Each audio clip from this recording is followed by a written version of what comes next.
Je suis sûr que c'est très bon.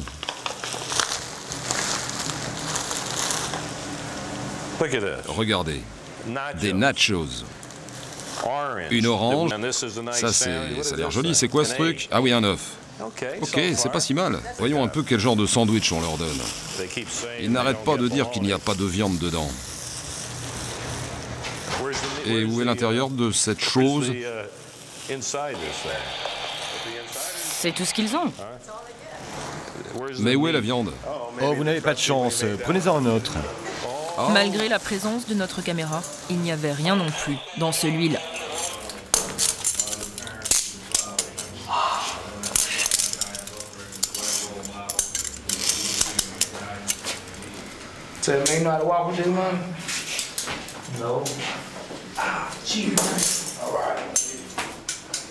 J'ai 14 ans. Vous avez fait quoi? Défoncer une porte.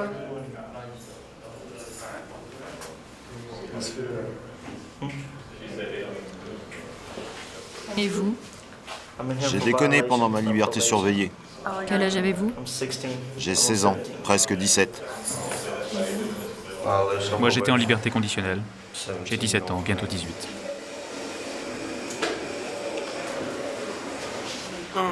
Possession de marijuana, j'ai 16 ans. Moi, j'ai 14 ans. Pourquoi je suis là? Pour meurtre, mec.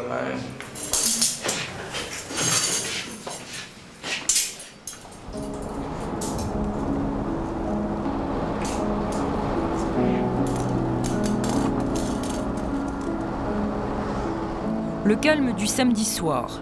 Comme dans 347 villes américaines, Phoenix, capitale de l'Arizona, impose un couvre-feu pour lutter contre la violence des adolescents. Après 22 heures, tout jeune de moins de 16 ans ne peut sortir sans être accompagné d'un adulte. À Phoenix, on le surnomme Eddie. Le sergent Edward Rodriguez, 38 ans, est chargé de faire respecter le couvre-feu. Avant chaque mission, il s'équipe comme s'il devait affronter les criminels les plus dangereux. Je porte un gilet pare-balles. Il peut encaisser jusqu'à 9 balles, des balles de n'importe quel calibre.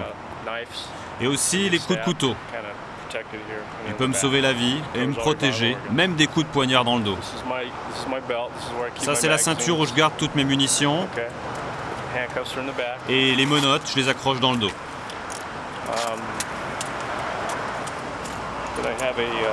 Et je peux aussi utiliser une matraque télescopique.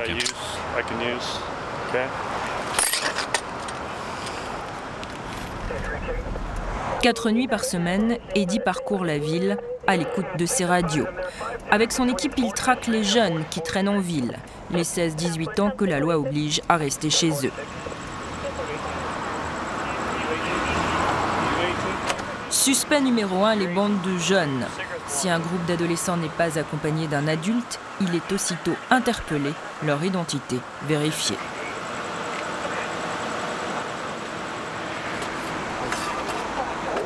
Qu'est-ce que vous cherchez? Des pistolets, des armes, de l'alcool, de la drogue, tout ce qui est illégal. On fouille d'abord la voiture, on parle aux jeunes ensuite. Et tu as vraiment un permis? Oui, monsieur. Tout ce que tu donnes est correct? Oui. Ce qui est bizarre, c'est que l'ordinateur ne trouve rien à ce nom-là. Non, non, j'en ai un. Tout ce que tu dis est vrai? Prénom, nom, tout est correct? Ok, merveilleux. Va t'asseoir.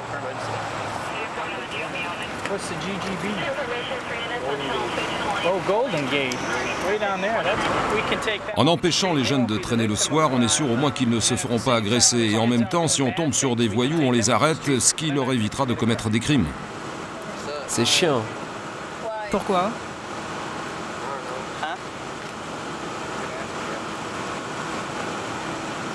Ça nous empêche de faire ce qu'on veut. Si on va en boum ou en boîte, on rentre tard, ils nous arrêtent. C'est vraiment pas cool, je suis contre.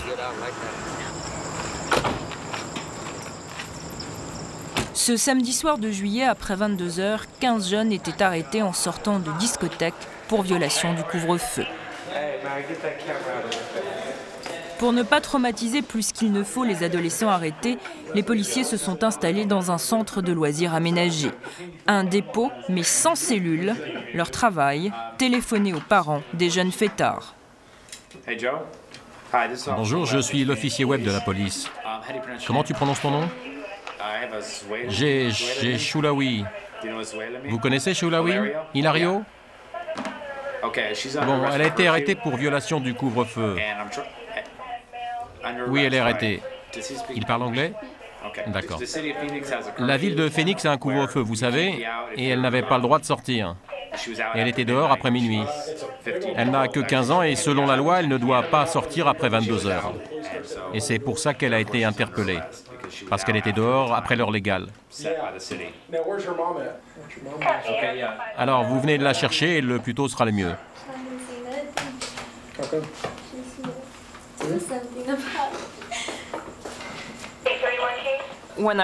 En vous regardant, on a l'impression que vous faites du babysitting.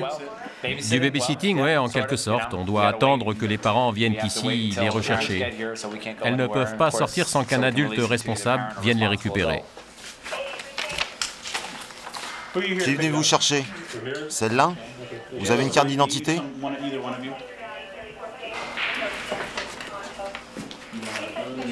Les parents devront payer à la ville une amende de 400 francs. Ils devront aussi aller avec leur enfant à l'école pour un cours d'éducation civique. Officiellement, dans la majorité des villes où le couvre-feu existe, la violence juvénile a diminué en quelques mois de 20%.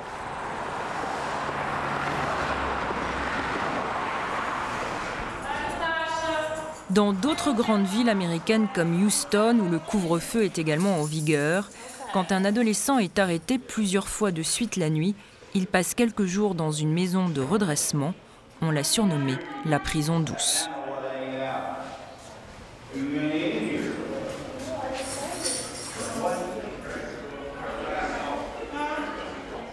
L'année dernière, 8000 adolescents ont transité ici. Au premier étage, les garçons, souvent des pickpockets, fugueurs ou taggeurs.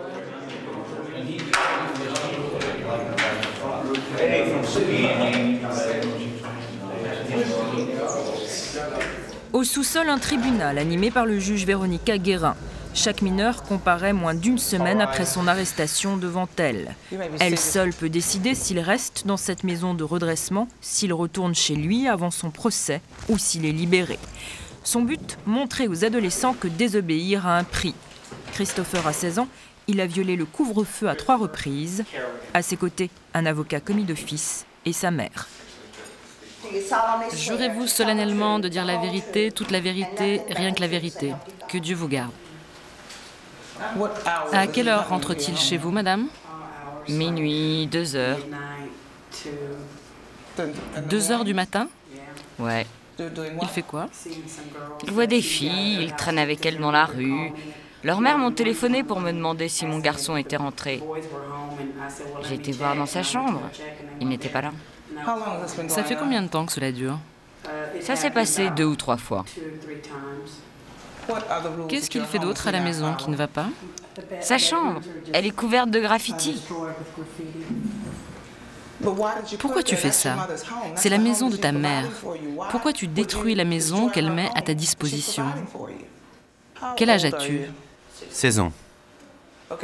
Ok, si tu fais tout ça, dis-moi pourquoi je devrais te laisser partir et ne pas te mettre en prison.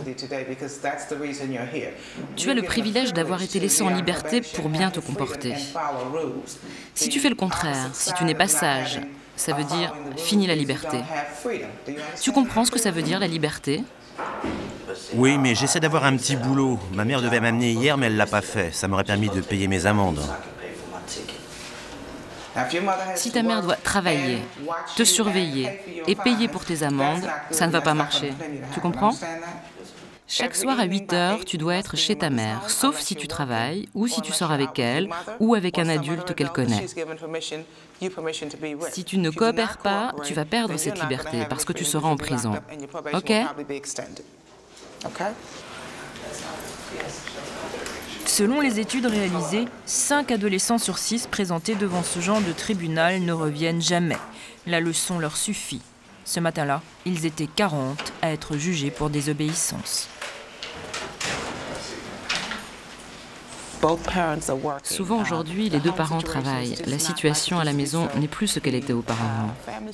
La structure familiale a énormément changé en Amérique, ce qui est une explication fondamentale dans beaucoup de cas de délinquance juvénile. L'éducation des enfants est souvent négligée. Si on doit parler de solution idéale, il faudrait commencer à s'attaquer au problème le plus tôt possible. D'abord à la maison, ensuite à l'école, avec les professeurs. Les enfants doivent apprendre à rendre des comptes. On doit le leur apprendre à la maison, à l'école, partout. Et si on leur inculque cela dès l'enfance, on peut y arriver. Prévenir, informer dès le plus jeune âge, c'est ce que l'on fait déjà en Floride. À Jacksonville, à 300 km de Miami, une fois par semaine, les moins de 13 ans accompagnés d'un parent sont conviés à visiter une prison. La méthode s'inspire de Disneyland. Chacun porte un badge avec son nom, dans le rôle du gentil animateur, un gardien-chef de la prison. Fermez les yeux, fermez tous les yeux. Et respirez bien par le nez. Maintenant, ouvrez les yeux. Est-ce que ça sent la bonne cuisine de maman? Ou son parfum? Non, pas vraiment, hein. Si vous allez aux toilettes, que vous soyez un garçon ou une fille, et ici il y a beaucoup d'hommes, vous pouvez y aller, mais seulement ici. Il n'y a pas de rideau, pas de mur, pas de porte. Tous les gardiens peuvent vous regarder aller aux toilettes. C'est cool, n'est-ce pas? Dès que vous franchissez cette porte, vous perdez votre liberté, mais aussi votre intimité. Dans ce couloir, d'un côté, les enfants visiteurs, de l'autre, les détenus dans cette prison. Ils sont 2000.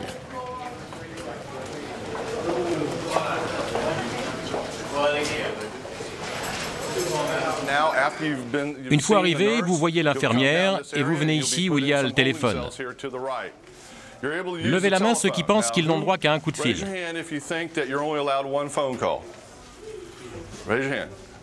Tous ceux-là ont vu trop de films.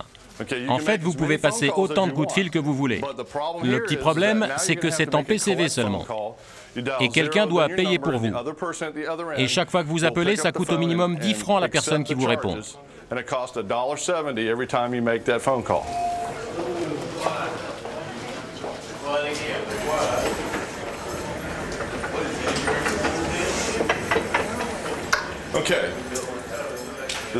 On appelle cette chaise une chaise de force. Une chaise de force. Chaque fois qu'on tombe sur un voyou un peu agité, dans cette prison, on est autorisé à utiliser du gaz lacrymogène. Imaginez le poivre le plus fort que vous ayez goûté. Eh bien, c'est 10 fois plus fort une fois aspergé dans vos yeux. Bien, j'ai besoin d'une mère et de son fils. Ton nom? Eric, je peux t'utiliser? Tu peux m'aider? Alors imaginons qu'Eric a été aspergé. Assieds-toi, Eric. Tu ne peux rien voir, n'est-ce pas? Eh bien maintenant, je t'attache avec les ceintures.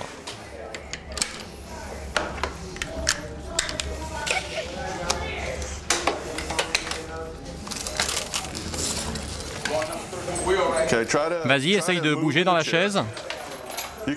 Tu peux bouger juste un peu, c'est ça?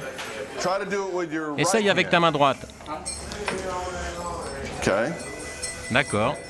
Eh bien, Eric va rester comme ça pendant 2 heures au minimum. Je me sens pas très bien. Est-ce que ça te fait réfléchir? Oui. À quoi? Je n'ai pas envie de commettre un crime ou quoi que ce soit.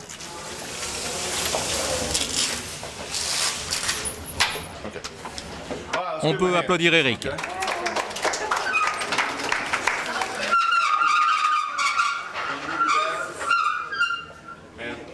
Est-ce qu'on arrive à réhabiliter un délinquant de 25 ans? La réponse est non, pas du tout. Réussissons-nous lorsqu'il a 18 ans? Un peu mieux. Encore mieux s'il a 17 ans, et davantage encore s'il a 16 ans, et encore plus lorsqu'il a 10 ans. Chacun est d'accord là-dessus, mais personne ne fait rien. On pourrait gagner en essayant de réduire les problèmes, comme la grossesse des ados ou la pauvreté des banlieues. Les gens qui font des études sérieuses là-dessus le croient, mais on ne fait rien. Et pourquoi à travers le monde, même si je ne peux pas parler pour la France, pourquoi ne pas se mobiliser pour les jeunes de 0 à 17 ans, au lieu de s'intéresser à la population criminelle adulte? Toutes les études sérieuses montrent qu'on obtient de bien meilleurs résultats si de l'argent et des moyens sont débloqués dès l'enfance, plutôt que d'attendre que les crimes ne soient commis. La visite se termine toujours par une classe d'une heure très spéciale. Enchaînés, exhibés, les adolescents détenus sont interrogés par un procureur sur leur passé, leur vie en prison. Je vendais de la drogue et j'étais arrêté. Au procès, on m'a jugé comme un adulte. Ils m'ont mis en bas dans une petite cellule pendant 3-4 heures avant de m'enfermer dans cette grande prison. Ton anniversaire en prison s'est bien passé? C'était un joyeux anniversaire? Non, monsieur. Tu as eu un bon gâteau, tes parents, des cadeaux? Non, monsieur. La nourriture est meilleure qu'à la maison? Grâce à ces visites guidées, selon les autorités, la criminalité dans la ville a baissé en 2 ans de moitié, mais sans pour autant résoudre le problème de la drogue, en hausse de 70%. La drogue, cause principale de la délinquance juvénile en Amérique, comme ici, dans cette banlieue de Chicago, où la violence le dispute à la misère.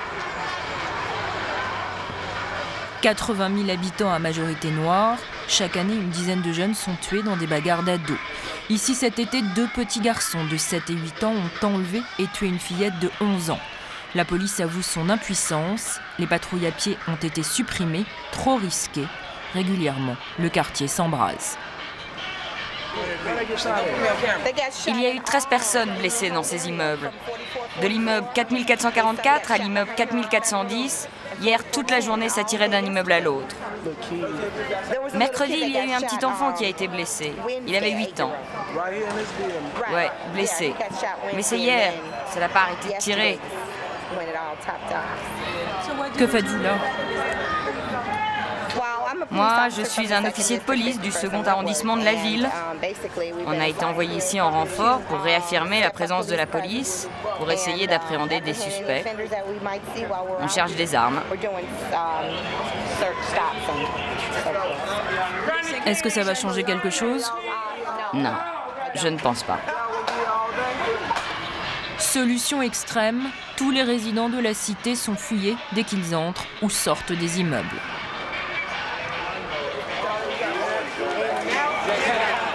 C'est comme ça toute la journée. Des détecteurs d'armes ont même été installés à l'entrée des immeubles. Cela ne change rien. Les policiers refusent toujours de s'aventurer seuls dans les étages où les gens vivent cloîtrés. Pour les aider, la brigade criminelle entraînée à la guerre urbaine. Seuls les inspecteurs recherchent sans mandat les armes et lorsqu'ils vont dans les appartements, voici ce qu'ils trouvent. Alors ça, c'est une carabine automatique, un R15, et ça, un fusil à lunettes. À côté, on a trouvé cette radio, juste à côté des 2 flingues, sur le rebord de la fenêtre. Tous les jours, les gosses d'ici se tirent dessus, d'un immeuble à l'autre, avec ces carabines lourdes. Ils peuvent viser n'importe qui. Celle-ci, on l'a retrouvée sur le rebord de la fenêtre. Il visait des policiers qui se trouvaient en bas devant l'immeuble 4525. Il communiquait avec des talkie-walkies qu'on a retrouvés devant la carabine. Ça, on l'a trouvé dans l'autre pièce. Contre cette spirale violence-répression des citoyens peu ordinaires. Jim, 41 ans. Bill, 63 ans. Ces missionnaires d'un temps nouveau sont prêts à mourir pour la paix des banlieues. Leur seule arme, un crucifix à la ceinture. C'est un peu le style de Saint François d'Assise et de ses compagnons. Saint François portait comme vêtements de vieux tapis et ils les cousaient ensemble. Dans cet esprit, nous on a pris des vieux jeans qu'on a cousus.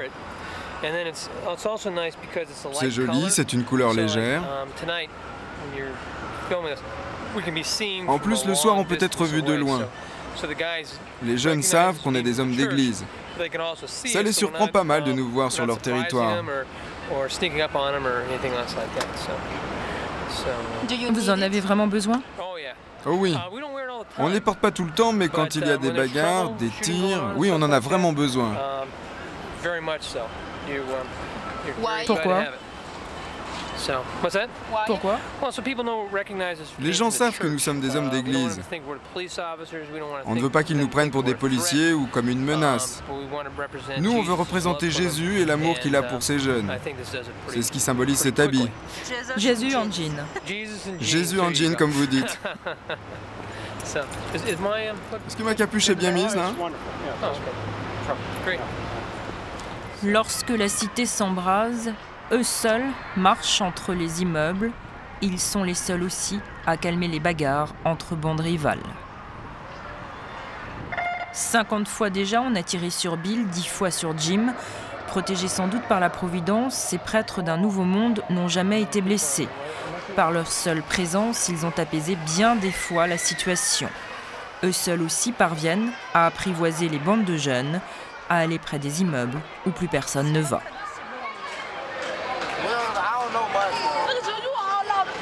Nous sommes vraiment contents de vous voir. Ouais, je me demande. Je vous ai téléphoné un jour.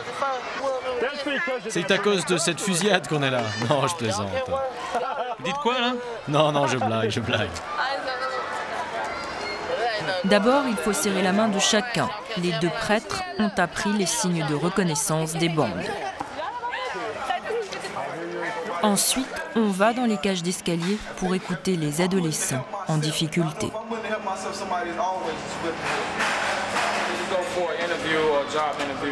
Quand vous allez à un entretien pour trouver du travail, si vous dites que vous habitez ce quartier, 9 fois sur 10, on vous jette. 9 fois sur 10. Bien sûr que je vends de la drogue. Je fais tout ce qui est défendu si je veux que ma famille mange.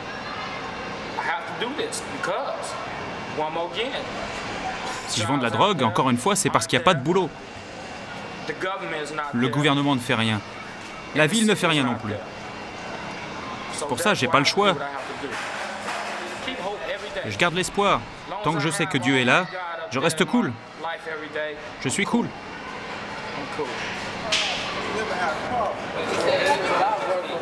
Ça dit beaucoup de choses. Et puis, il y a plein de bonnes choses en lui. Il fait confiance à Dieu. C'est très émouvant. On a de l'espoir pour eux. De l'espoir parce qu'ils peuvent s'en sortir.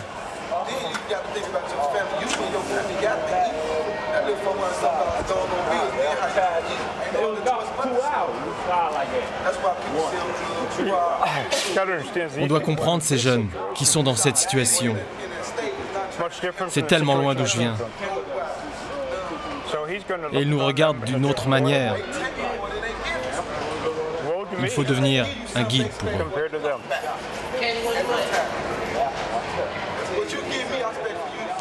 Par sa seule écoute, frère Bill a sorti de la délinquance des centaines d'enfants.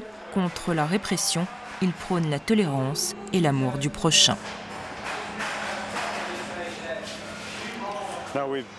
On arrive à envoyer des enfants à l'école.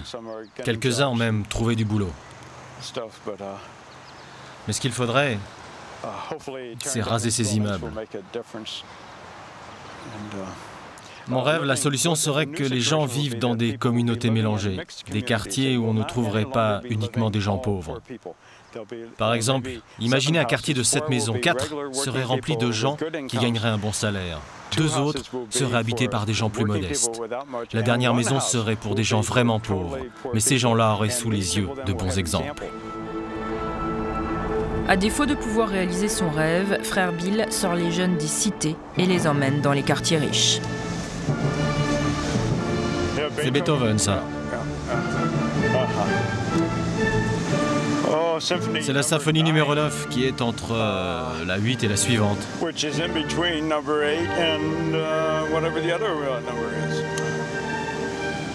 Enfin, il n'en a pas écrit d'autres parce qu'il est mort avant d'écrire la suite. Il en a juste écrit 9. Il jouait de quoi? Toutes sortes de trucs? Ah, il jouait plein d'instruments. Lorsqu'il a composé cette symphonie, il était sourd.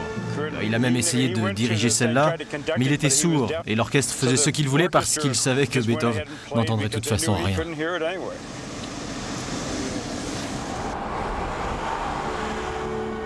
Après Beethoven, la visite d'une église. Scotty, ancien cambrioleur, vendeur de drogue à 20 ans. Au chômage, il ne se confie plus qu'à frère Bill. Avec lui, il découvre un autre monde.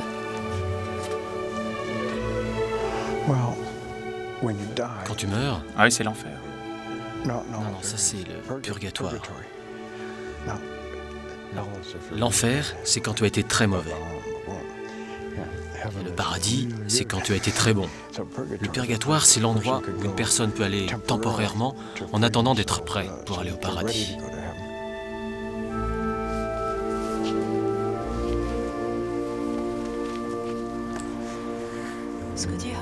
Vous vous sentez comment dans cet endroit? Plus relax. Plus relax. Ça veut dire quoi? Relax. Plus en paix. Plus en paix. Quand je suis ici, je me sens plus en paix. J'ai pas besoin de m'inquiéter. Je pense plus aux fusillades ou à des trucs mauvais. Je laisse tout derrière moi. Dès que je quitte mon quartier, je sens que je quitte le mal pour aller vers le bien.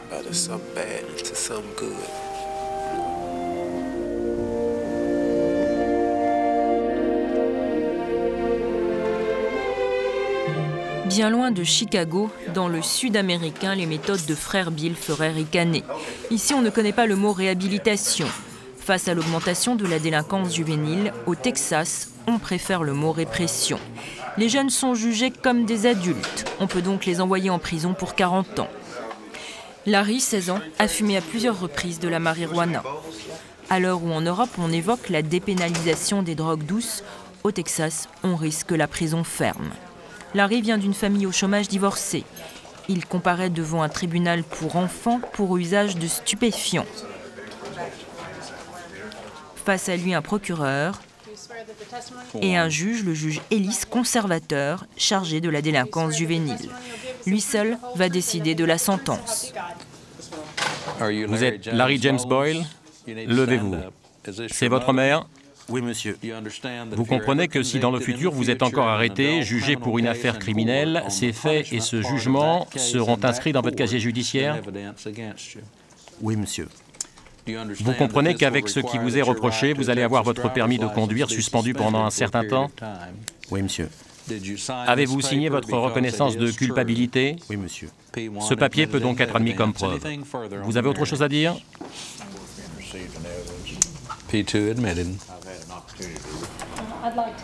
J'aimerais le voir subir un examen psychiatrique. J'aimerais aussi le voir condamné à la prison avant qu'il ne retourne dans sa famille, actuellement en difficulté. J'ai discuté avec mon client, avec sa mère et aussi avec sa grand-mère. Et il n'y a aucune objection. Je leur ai longuement parlé au téléphone.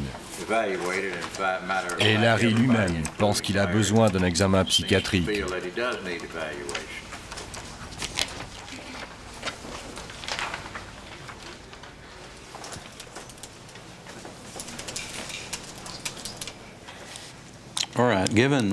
Bon, compte tenu de tout ce que je suis en train de lire dans ce rapport, des problèmes qui existent à la maison, du fait que vous ne soyez pas allé à l'école, plus toutes les autres choses mentionnées par le procureur, je vais vous envoyer dans une prison spécialisée pour les jeunes de la région durant 1 an. Mais avec une remise de peine possible si ça va mieux. Là-bas, vous subirez un examen psychiatrique et on verra si vous avez besoin d'une cure de désintoxication.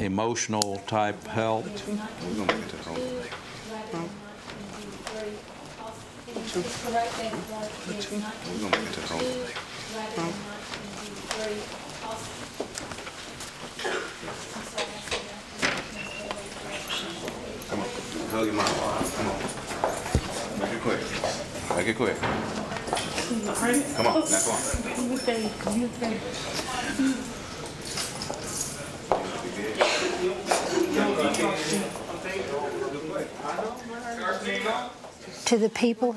Aux gens qui me regardent, j'ai envie de dire, essayez d'équilibrer les choses.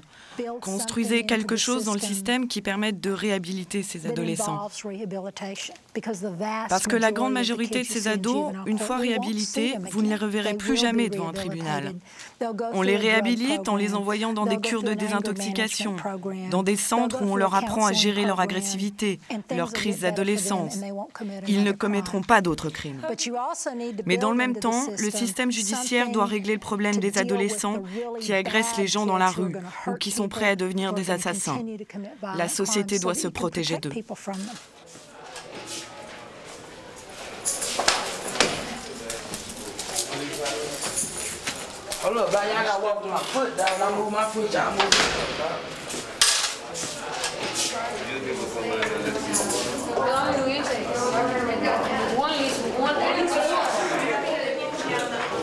Comment c'est d'être comme ça? C'est pas joli, joli. Hein. Ça vous humilie, vous et votre famille.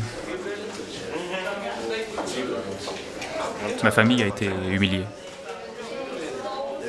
Ils m'ont aidé, mais je le voyais pas avant.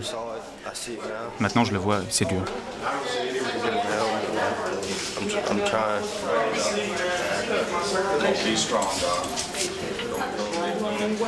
Vous avez des remords? Parfois, oui. Je commençais à prendre de la drogue, c'était mon problème. C'est notre problème à tous.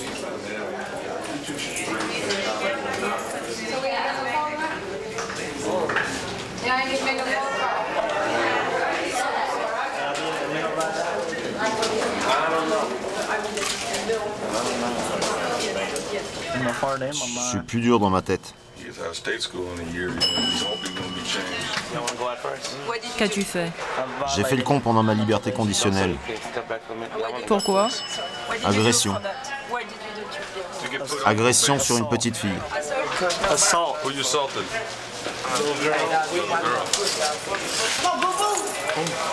Quel âge avait-elle?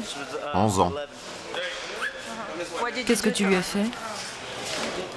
Je ne peux pas le dire.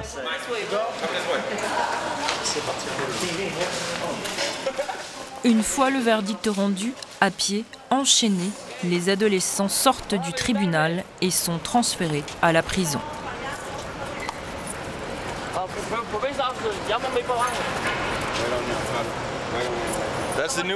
Ça, c'est la nouvelle prison réservée aux adolescents.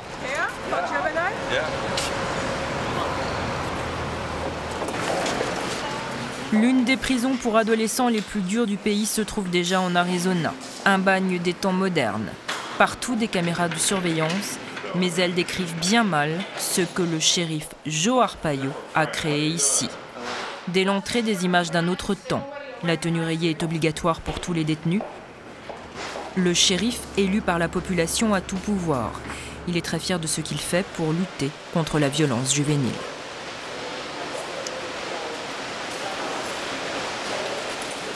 Laissez-moi vous poser une question. Oui, monsieur. Vous emmenez ce type au tribunal? Non, monsieur, on le transfère. Et ils sont menottés différemment que les adultes. Quand ils vont au tribunal, il y a un ado qui s'est plaint. Ça dépend qui est le détenu, quel type de crime il a commis. Toi, tu avances, tu te mets le dos au mur.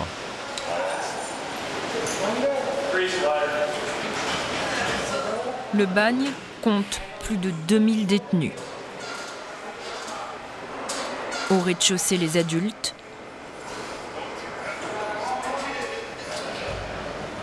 À l'étage, les adolescents. Une salle de douche vétuste pour 20 prisonniers. Tout est interdit dans les cellules. Pas de télévision individuelle, pas de radio, de livres, de journaux. Et bien sûr, pas d'air climatisé. Pour les humilier davantage, les détenus portent des caleçons et chaussettes roses. Lorsque Joe Arpaio rend visite à ses clients, c'est généralement pour les narguer. Tu veux rentrer chez toi, hein? En présence de notre caméra, le shérif se veut débonnaire et paternaliste. Il est en fait le symbole de la droite la plus réactionnaire des États-Unis. Comment ça va, les gars?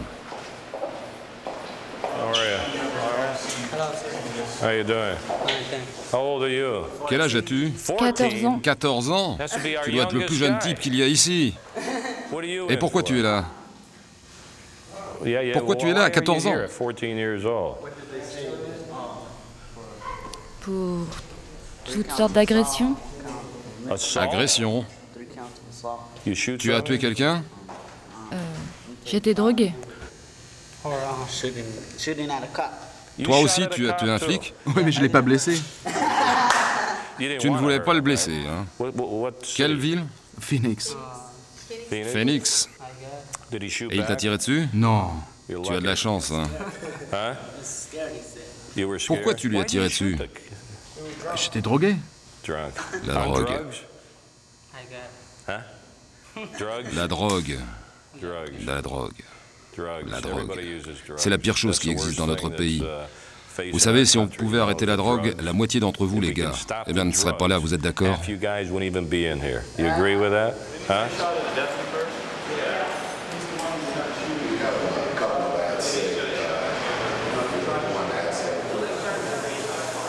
Dans l'esprit du shérif, le bagne ne doit être ni un camp de vacances, ni un hôtel 3 étoiles.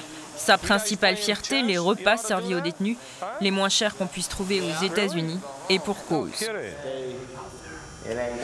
Elle est comment, la nourriture? Dégueu. C'est pourri. Pourri? Les sandwichs à la viande sont pourris. Moi, j'adore la viande.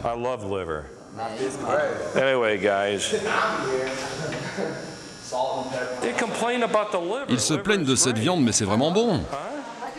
Moi, j'adore. Le déjeuner va arriver dans un instant. Oh, vraiment? C'est le déjeuner qui arrive? Je peux l'ouvrir? Allez-y. Je peux le manger? Allez-y. Merci, mon brave. Je suis sûr que c'est très bon.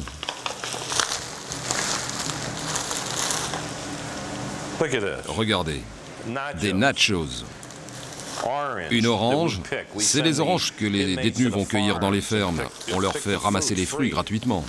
Ça, ça a l'air joli. C'est quoi ce truc? Ah oui, un œuf. Ok, c'est pas si mal. Regardez tout ça. Vous pouvez me le tenir pour moi un instant? Voyons un peu quel genre de sandwich on leur donne. Ils n'arrêtent pas de dire qu'il n'y a pas de viande dedans. Et où est l'intérieur de cette chose? C'est tout ce qu'ils ont. Mais où est la viande? Oh, vous n'avez pas de chance. Prenez-en un autre. Oh, j'ai dû choisir le mauvais alors. C'est ce que les enfants disent. Il n'y a rien à l'intérieur des sandwichs. Malgré la présence de notre caméra, il n'y avait rien non plus dans celui-là. 30 centimes le repas. Ça veut dire quoi? 30 centimes, ça veut dire quoi? Les repas nous reviennent à 90 centimes par jour. En général, dans toutes les prisons, c'est 10 francs le repas. Un seul repas. Ici, c'est 90 centimes pour toute une journée. Pas question en effet pour le shérif de faire supporter aux contribuables, ses électeurs, l'entretien des détenus. À plusieurs reprises déjà, Amnesty International a dénoncé les méthodes jugées barbares du shérif. Dans la ville, il se murmure que 2 détenus sont morts à l'intérieur du bagne suite à de mauvais traitements. Pour répondre à ses détracteurs, l'homme qui se veut le shérif le plus dur de l'Amérique est passé cet été 150 fois à la télévision.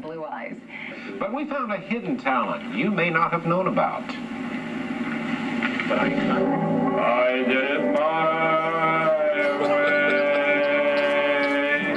For what is man?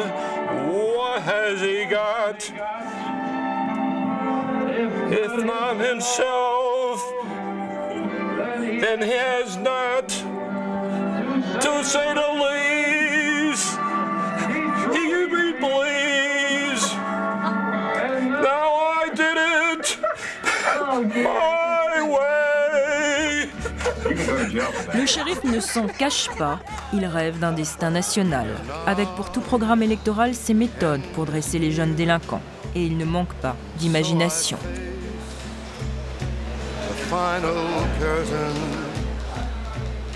Il y a un an, il a créé au sein du bagne un lycée, le premier du genre, une obligation, avoir de bonnes notes. De 6h du matin à 20h, crâne rasé, les jeunes prisonniers, toujours dans leur tenue de bagnard, apprennent avec des professeurs bénévoles l'histoire de l'Amérique, l'anglais, les sciences. Seuls les bons élèves bénéficient des remises de peine.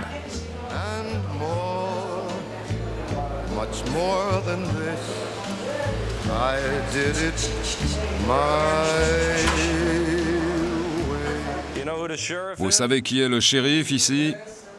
Oui, on vous a tiré dessus quand vous arrêtiez un type. Vous avez essayé d'arrêter un conducteur saoul et il vous a frappé. Tu veux parler de ce coiffeur? Et comment tu sais ça? C'était dans les infos. Comment ça? Tu regardes la télé? Il regarde la télé? Et qu'est-ce qu'il regarde? Disney Channel. Disney Channel. Vous savez, j'ai supprimé tout ce qui est violent à la télé, les fusillades, les gangs, la drogue, terminé tout ça. Pourquoi tu es là, toi? Drogue? Pourquoi tu es là? Cambriolage. Cambriolage. Et ma méthode des chaînes, qu'est-ce que vous pensez d'être enchaîné en permanence? J'envisage bientôt de vous enchaîner tout le temps. Vous irez ramasser les poubelles dans les rues de Phoenix. Je vous ferai construire des maisons. Le jour où je déciderai de vous enchaîner, croyez-moi, ça va vous aider à bien apprendre au lycée. Vous allez être les premiers dans l'histoire à être enchaînés jour et nuit et à avoir de bonnes notes au lycée parce que vous serez enchaînés. Des problèmes? Ça va nous changer en pire, on va perdre tout respect de soi.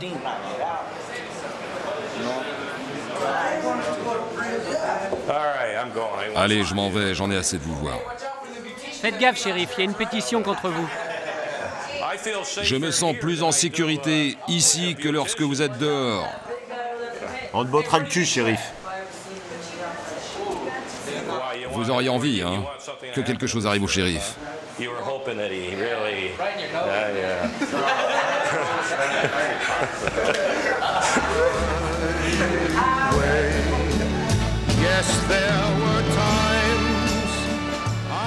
Si rien n'arrive au shérif, les adolescents seront expédiés dans quelques semaines ici, en plein désert de l'Arizona où le thermomètre monte jusqu'à 50 degrés à l'ombre en été.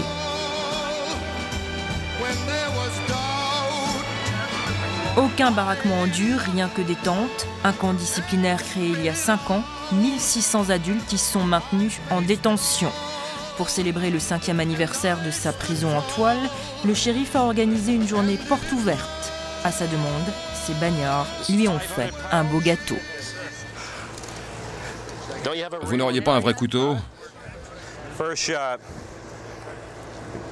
Je dois manger cela. Oui, vous devez goûter. Alors donne-moi une cuillère. Chaque fois que je nourris les détenus, je teste la nourriture avant. Vous vous rendez compte de ce que je dois faire pour vous, les gars?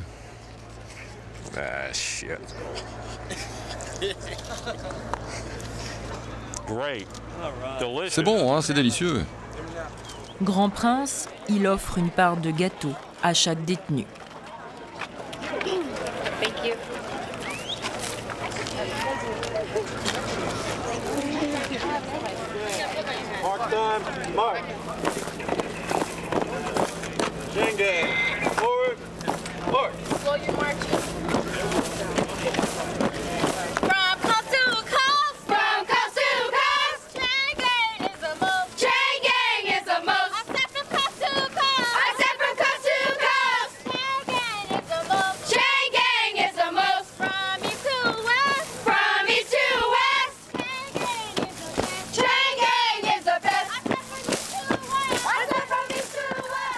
Selon les experts, les méthodes du shérif n'ont en rien diminué la violence. En septembre dernier, le shérif devait s'occuper de plus de 7000 détenus, dont 206 mineurs, un record absolu. Les États-Unis ont un autre record, celui des adolescents condamnés à mort pour crimes violents. Légalement aujourd'hui, dans la majorité des États où la peine de mort se pratique, on peut être exécuté dès 16 ans. Une solution imparable pour calmer la jeunesse, dit-on au Texas, où 26 jeunes sont dans le couloir de la mort. Comme la loi l'exige, un adolescent condamné à mort n'a aucun contact physique avec le monde libre. Tout se passe derrière une glace. John Dewberry, 20 ans, condamné à mort à 17 ans. Accusé d'avoir tué le jour de Noël de 5 balles dans la tête le directeur des admissions de l'université. Pour seul compagnon de cellule, le bruit assourdissant de la climatisation. Est-ce que je pense qu'un jour je serai exécuté? Eh bien, je prends la vie au jour le jour. J'espère pas, vous savez.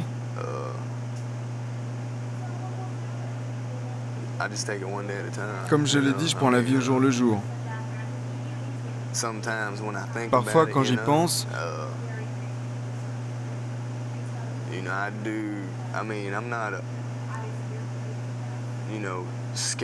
je ne suis pas effrayé par la mort elle-même, mais le fait d'être attaché à cette table d'exécution et le poison qui coule dans mes veines jusqu'à ma mort, ça me fait peur.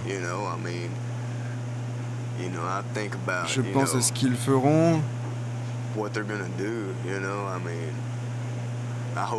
J'espère que ça n'arrivera pas.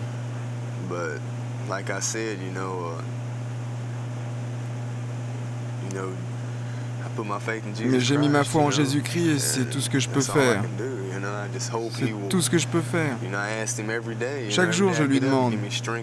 Chaque fois que je me réveille, je lui demande de me donner force et confiance et jusqu'à présent, il l'a fait. Ils n'ont pas réussi à me faire craquer. C'est ce qu'ils essaient de faire, vous savez, me faire craquer. Je ne suis pas prêt à abandonner. Chaque jour, je veux me battre pour ma liberté. Je veux faire tout ce qui est possible. J'espère qu'on n'arrivera pas à... J'espère qu'on n'arrivera pas à l'exécution. J'espère que quelque chose d'autre se passera.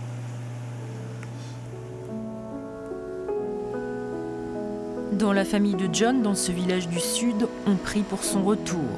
En signe d'espoir, ses baskets devant la porte d'entrée. Sa mère divorcée, sa sœur au lycée et une tante au chômage se soutiennent. Aux visiteurs étrangers, on montre facilement les photos d'une vie brisée. John et son frère, condamnés lui aussi à perpétuité pour complicité du même meurtre. John et son chien, abattus par les policiers lors de l'arrestation. John et sa femme qui a divorcé après sa condamnation. John aujourd'hui dans le couloir de la mort. Ça me tue. Ça arrive au moment où je devrais voir mes enfants heureux, envisager leur avenir et devenir leur ami. Et ça, je ne peux pas le faire. Je n'aurai jamais de petits-enfants. Et je n'aurai jamais mes enfants avec moi. Je ne peux plus le toucher, jamais plus le toucher.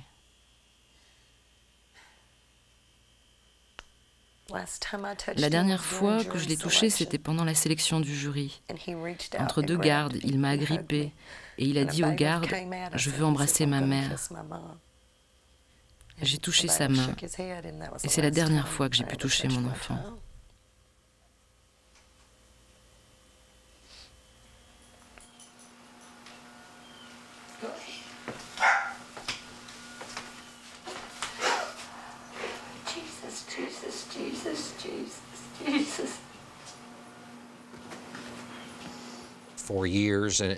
Pendant des années, et surtout ici au Texas, le système judiciaire a été construit de telle sorte que les adolescents n'étaient jamais responsables de leurs crimes.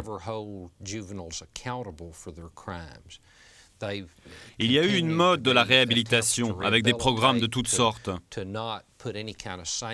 On a développé cette idée qu'il ne fallait pas sanctionner les jeunes.